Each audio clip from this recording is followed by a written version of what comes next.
Hello friends, तो आज की इस वीडियो में मैं आपके साथ डिस्कस करने वाली हूँ कि आपको अपनी फाइनेंशियल ईयर 24-25 की आईटीआर किस केस में फ़ाइल करना मैंडेटरी है और किस केस में फ़ाइल करना मैंडेटरी नहीं है। क्योंकि काफ़ी सारे पर्सन का ये डाउट है कि हमारी फाइनेंशियल ईयर 24-25 की इनकम तो वैसे भी बेसिक एग्जेम्पशन लिमिट से कम है, तो उस केस में हम पे आईटीआर फाइल करने की कोई भी लायबिलिटी अराइज नहीं होती है। साथ ही काफ़ी सारे पर्सन का तो ये भी डाउट रहता है कि यदि हम ओल्ड टैक्स रिजीम में आईटीआर फाइल करते हैं तो वहाँ पर हमारी इनकम 5 लाख रुपये से कम है, और यदि न्यू टैक्स रिजीम में यदि हम आईटीआर फाइल करते हैं तो वहाँ पे हमारी इनकम 7 लाख रुपए से कम है। तो इस तरीके से हम पे कोई भी टैक्स लायबिलिटी अराइज नहीं होती है, इसलिए हमको आईटीआर फाइल करने की कोई भी रिक्वायरमेंट नहीं है। तो आज की इस वीडियो में मैं आपके साथ डिस्कस करने वाली हूँ कि ऐसे कौन कौन से केसेस है जहाँ पे अगर आपकी इनकम बेसिक एग्जेम्पशन लिमिट से कम है तो भी आपको आईटीआर फाइल करना मैंडेटरी है। यदि आप अपनी आईटीआर टाइमली फाइल नहीं करते हैं तो उस केस में आपको लेट फीस का तो पेमेंट करना ही है, और साथ ही फ्यूचर में इनकम टैक्स डिपार्टमेंट की तरफ से आपको नोटिस भी भेजा जा सकता है। तो वीडियो आपके लिए काफ़ी यूजफुल होने वाली है, इसलिए वीडियो को एंड तक जरूर देखें।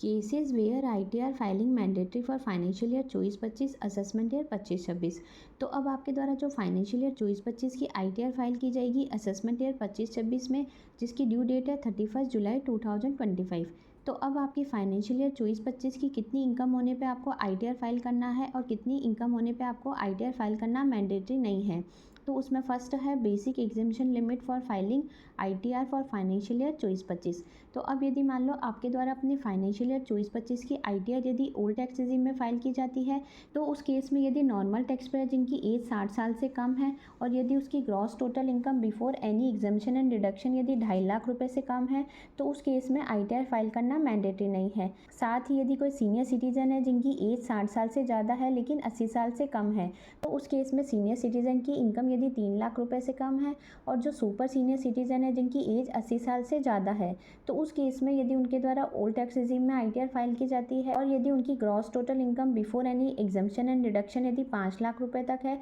तो उस केस में उनको आईटीआर फाइल करना मैंडेटरी नहीं है। लेकिन यदि मान लो टैक्स पेयर के द्वारा अपनी फाइनेंशियल ईयर 24-25 की आईटीआर न्यू टैक्स रिजीम में फाइल की जाती है तो उस केस में सभी टैक्स पेयर के लिए टैक्स स्लैब रेट जो है वो सेम है, यानी कि अगर नॉर्मल टैक्स पेयर है या सीनियर सिटीजन है या सुपर सीनियर सिटीजन है, सभी टैक्स पेयर के लिए यदि इनकम 3 लाख रुपए तक है तो उस केस में उनको आईटीआर फाइल करना मैंडेटरी नहीं है। लेकिन यदि उनकी इनकम 3 लाख रुपए से ज़्यादा हो जाती है तो उस केस में उनको आईटीआर फाइल करना मैंडेटरी है। तो अब यहाँ पे सुपर सीनियर सिटीजन को एक चीज़ ध्यान रखनी है कि यदि वो ओल्ड टैक्स रिजीम में आईटीआर फाइल करते हैं तो वहाँ उनकी 5 लाख रुपए तक की इनकम एग्जेम्प्ट है, लेकिन यदि वो न्यू टैक्स रिजीम में आईटीआर फाइल करेंगे तो उनके लिए बेसिक एग्जेम्पशन लिमिट 3 लाख ही है। क्योंकि जब उनके द्वारा फाइनेंशियल ईयर 24-25 में आईटीआर फाइल की जाएगी तो by default new tax regime he applicable होनी है, तो उस केस में उनको 3 लाख रुपए की ही बेसिक एग्जेम्पशन प्रोवाइड की जाएगी, 5 लाख रुपए की नहीं प्रोवाइड की जाएगी। तो इस चीज़ का सुपर सीनियर सिटीजन को स्पेशली ध्यान रखना है।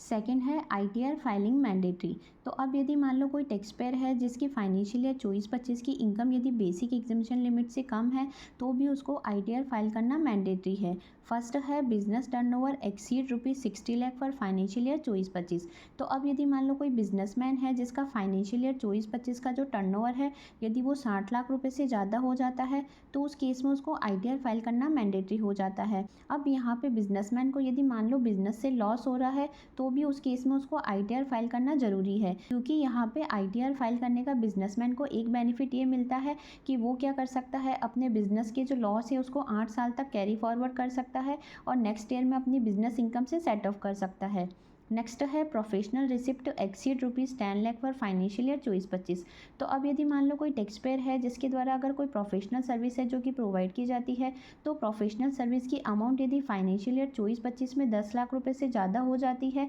तो उस केस में उसको अपनी आईटीआर फाइल करना मैंडेटरी हो जाता है। नेक्स्ट है if any TDS and TCS deducted on income. तो अब यदि मान लो कोई सीनियर सिटीजन है जिसका फाइनेंशियल ईयर 24-25 में अगर कोई टीडीएस है या टीसीएस है जो कि डिडक्ट किया गया है तो उस केस में यदि टीडीएस और टीसीएस की अमाउंट सीनियर सिटीजन के केस में 50,000 रुपये से ज़्यादा हो जाती है, या फिर जो अदर देन सीनियर सिटीजन हैं उनकी टीडीएस और टीसीएस की अमाउंट यदि 25,000 रुपये से ज़्यादा हो जाती है तो उस केस में भी उनको आईटीआर फाइल करना मैंडेटरी हो जाता है। जैसे कि मान लो अगर कोई टैक्स पेयर है जिसके द्वारा फाइनेंशियल ईयर 24-25 में अगर मोटर व्हीकल परचेज़ की जाती है तो उस केस में जो उसका टीसीएस कलेक्ट किया जाता है या फिर मान लो उसके द्वारा फॉरेन रेमिटेंस किया जाता है और वो एक लिमिट से ज़्यादा हो जाता है तो उस केस में भी उसका टीसीएस जो है वो कलेक्ट किया जाता है। तो उस केस में भले ही सीनियर सिटीज़न और अदर देन सीनियर सिटीज़न की फाइनेंशियल ईयर 24-25 की कोई भी इनकम नहीं हो, तो भी उन्हें अपनी ITR फाइल करना मैंडेटरी है।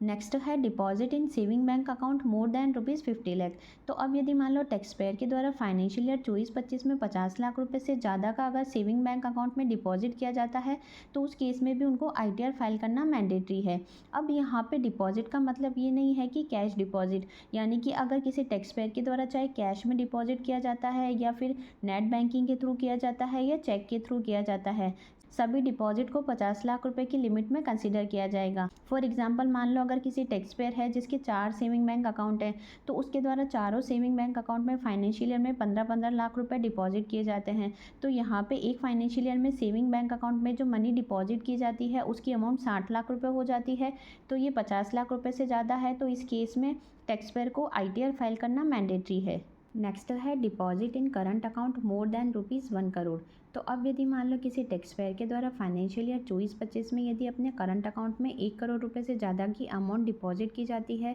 तो उस केस में भी उसे अपनी ITR फाइल करना मैंडेटरी है। तो अब यहाँ पे टैक्स पेयर की जो 1 करोड़ रुपए की लिमिट कंसीडर की जाएगी, उसमें देखा जाएगा कि जो टैक्स पेयर है उसके द्वारा यदि एक करंट अकाउंट में अलग अलग डेट में यदि एक फाइनेंशियल ईयर में 1 करोड़ रुपए से ज़्यादा की अमाउंट डिपॉजिट की जाती है या फिर उसके एक से ज़्यादा करंट अकाउंट है, तो उस केस में सभी करंट अकाउंट की टोटल मिला के यदि 1 करोड़ रुपए से ज़्यादा का डिपॉजिट किया जाता है, तो उस केस में उसको ITR फाइल करना मैंडेटरी है। नेक्स्ट है expenses incurred on travel to foreign country more than ₹2 lakh. तो अब यदि मान लो किसी टैक्स पेयर है जिसके द्वारा फॉरेन कंट्री में ट्रैवल किया जाता है और उस ट्रैवलिंग पर उसके द्वारा यदि 2 लाख रुपए से ज़्यादा का अगर कोई खर्चा किया जाता है, तो वो खर्चा चाहे खुद के लिए किया गया हो या किसी दूसरे पर्सन के लिए किया गया हो, तो उस केस में भी उसे अपनी ITR फाइल करना मैंडेटरी है, भले ही उसको फाइनेंशियल ईयर 24-25 में कोई भी इनकम रिसीव नहीं हुई हो। नेक्स्ट है payment of electricity bill more than ₹1 lakh. अब यदि किसी टैक्स पेयर है जिसके द्वारा फाइनेंशियल ईयर 24-25 में यदि 1 लाख रुपए से ज़्यादा के इलेक्ट्रिसिटी बिल का पेमेंट किया जाता है,